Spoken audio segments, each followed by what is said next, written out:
작년에 총선을 압승했던 민주당과 그 정점이 있는 대통령의 지지율은 왜 1년도 안 돼서 빠르게 하락했을까요? 이것이 오늘의 첫 질문입니다. 진중권 교수께서 좀 설명을 해주실까요? 예, 다들 알고 계실 겁니다. 뭐 잘하는 게 없기 때문이고요.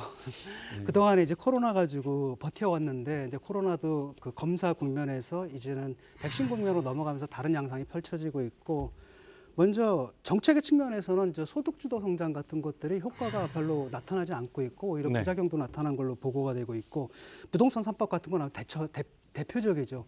부작용이 굉장히 심해서 전세 살던 분들 월세로 쫓겨나는 이런 상황들이 벌어지고 있고, 여기서 콘크리트 지지층마저 떨어져 나가는 현상을 보였고요.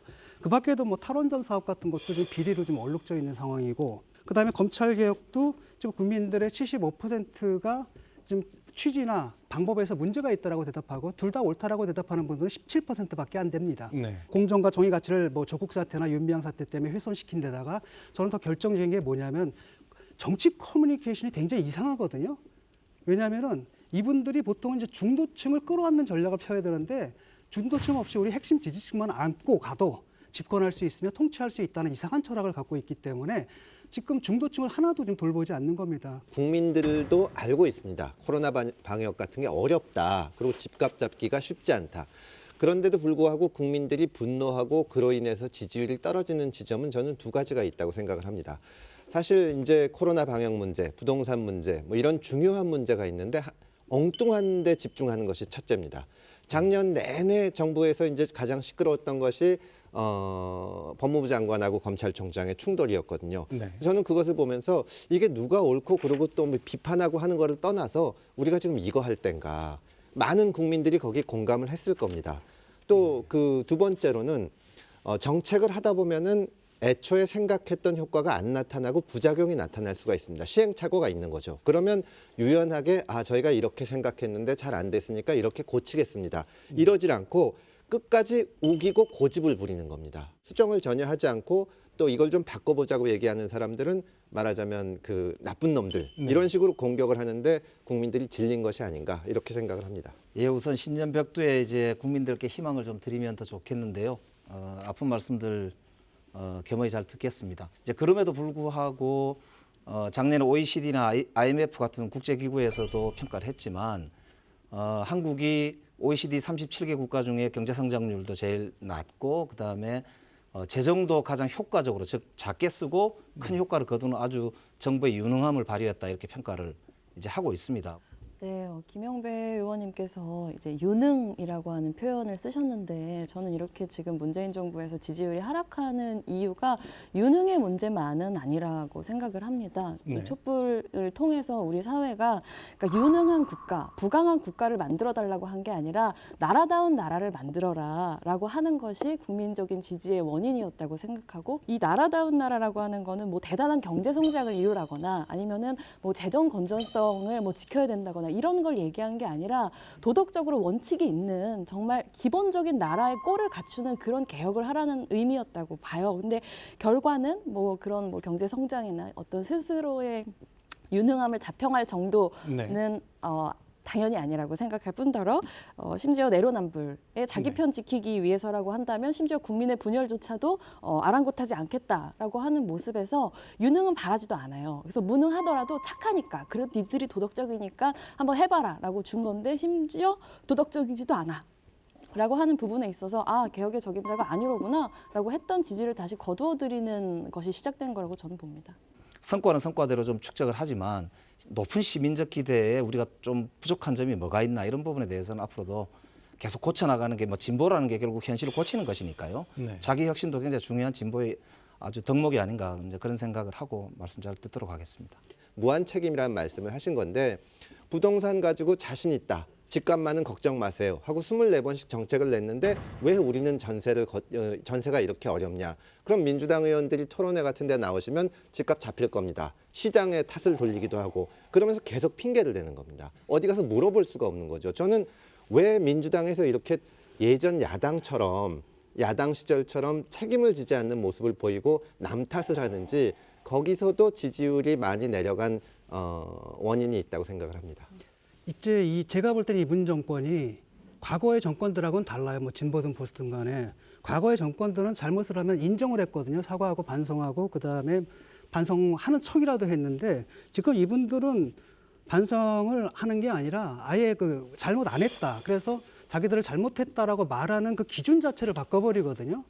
저는 이게 가장 큰 문제라고 봅니다. 그러니까 사회를, 세계를 그냥 거꾸로 물구나무 세우는 거죠.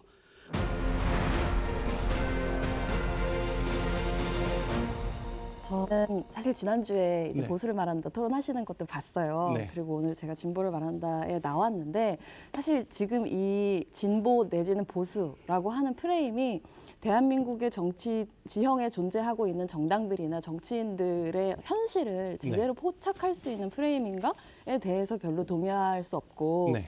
이제 아까 이제 민주당을 진보라고 규정을 하셨는데 스스로도 그렇고 상대적으로 이제 더 진보적인 쪽으로 뭐라고 평가를 한다는 말씀을 거죠. 하셨지만 저는 네. 그 틀이 전혀 유효하다고 생각하지 않는 게 그러니까 진보를 무엇으로 규정할 것인가에 대해서 여러 가지 관점들이 있지만 진보에서 제일 중요한 것은 평균적인 사람들이 아니라 우리 사회에서 가장 취약한 사람들의 삶을 중심에 두고 우리 사회가 어디에 있는지를 평가하는 거라고 네. 생각해요. 네. 두 번째로 2020년의 진보는 다원성이 없이는 진보가 아니다라고 생각을 해요. 그리고 마지막으로는 인간에 대한 태도. 그러니까 눈앞에 있는 사람이 아무리 나하고 다른 생각을 가지고 있는 사람이라고 하더라도 마지막 순간까지 인간에 대한 예의를 잃지 않는 거. 이것이 전 진보에 있어서 또 가장 중요한 정체성을 구성한다고 생각하는데 이 세 가지 측면에 있어서 민주당은 제가 보기엔 다 해당이 안 돼요. 사실 진보라는 거는 그 장혜영 의원님도 말씀하셨지만 진보를 표방해서 되는 게 아니라 어떤 일을 하는지를 보고 우리가 평가를 하는 거거든요. 그런데 지금 보면 예를 들어서 5.18 역사 왜곡법을 추진해서 법으로 만들었지 않습니까? 그리고 민주당 의원들이 진중권 교수님도 소송을 당했는데 자기한테 비판하는 사람들한테 소송을 해요. 그리고 이 장혜영 의원님도 말씀하신 것처럼 사람들이 가장 힘들고 할 때 편을 들어주냐 하면 그렇지도 않습니다. 소수자들에 대해서 그 누구보다도 인권 감수성을 가지려고 노력하는 정부가 저는 문재인 정부라고 생각하거든요.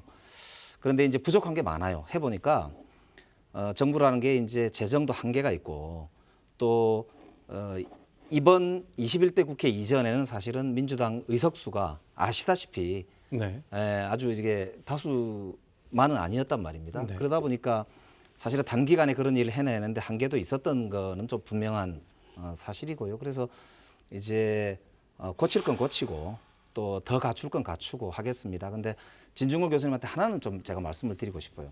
그러니까 이게 전체주의다 혹은 파시즘이다라고 이렇게 이제 말씀하시는 건 정말 저는 좀 과다하다고 생각하거든요. 왜냐하면 이 사실은 개인의 인권을 누구보다도 존중하려고 노력해온 게 문재인 대통령의 어찌 보면 네. 개인 이력이기도 했고요. 과거에는 싸운다 하더라도 사실은 그냥 인정하고 싸웠거든요. 해석이 달랐어요. 근데 민주당이 지금 편가르기 정치를 하잖아요. 편가르기 정치를 하다 보니까 지금은 사실이 사실로 인정받지 않아요. 그 표창장이 그 가짜로 인정을 받는데 무려 1년이 넘게 걸렸잖아요. 그래서 국민들이 같은 공간에 사는데 세계를 공유하지 못하거든요. 지지자들을 허위의 매트릭스에 가둬놓고 거기서 지지를 얻으려고 하는 이런 방식 자체는 분명히 제가 말씀드리는데 이거 전체주의적입니다. 그리고 그걸 아셔야 돼요. 고쳐야 되는 부분이 있으면 고치고 그리고 이 고치는 방향이 그러면 어디로 가야 되는지에 대해서 논의를 할 필요가 있으면 그 논의를 하고 이것이 저는 소위 진보라고 하는 게 가져야 될 태도이고 우리가 가져야 될 자세라고 생각하거든요. 자기들은 우리들이 인권 감수성도 뛰어나고 인권을 위해서 애를 쓰는 사람들이라고 하는데 실제로 우리가 평가하기에는 스스로 어떻게 생각하냐는 것이 아니라 하는 일을 보고 평가를 하는 거거든요. 과연 동부구치소 또 재소자들을 대하는 태도를 봤을 때 이 정부가 인권 감수성이 어느 정부보다 뛰어난 정부라고 말할 수 있는지 저는 정말 의문입니다. 동부구치소 문제는 저도 사실은 구청장을 해봤기 때문에 행정을 좀 알잖아요. 네. 그래서 저도 보면서 실무적으로 이거는 조금 점검을 해봐야 되겠구나라는 생각이 들었어요. 민주당이나 아니면 대통령 그 집권 여당을 사람들이 비판할 때 예전에 보수 정당을 비판할 때는 이 정도까지는 안 했는데 우리한테 너무 높은 기준을 적용하는 거 아니냐 그런 생각도 좀 있으십니까? 근데 정부 여당은 저는 무한 책임이라고 생각해요. 네. 책임을 졌으면 국민들이나 이제 정치인들이 하는 비판에 대해서는 저는 겸허히 들어야 된다고 생각해요. 네. 다만 이제 그것이 국민 다수의 생각으로 되거나 하지 않기 위해서 저희들의 생각을 이제 또 솔직히 전달해드리고 또 토론이 필요한 부분에 대해서는 적극적으로 토론하고 반론도 제기하고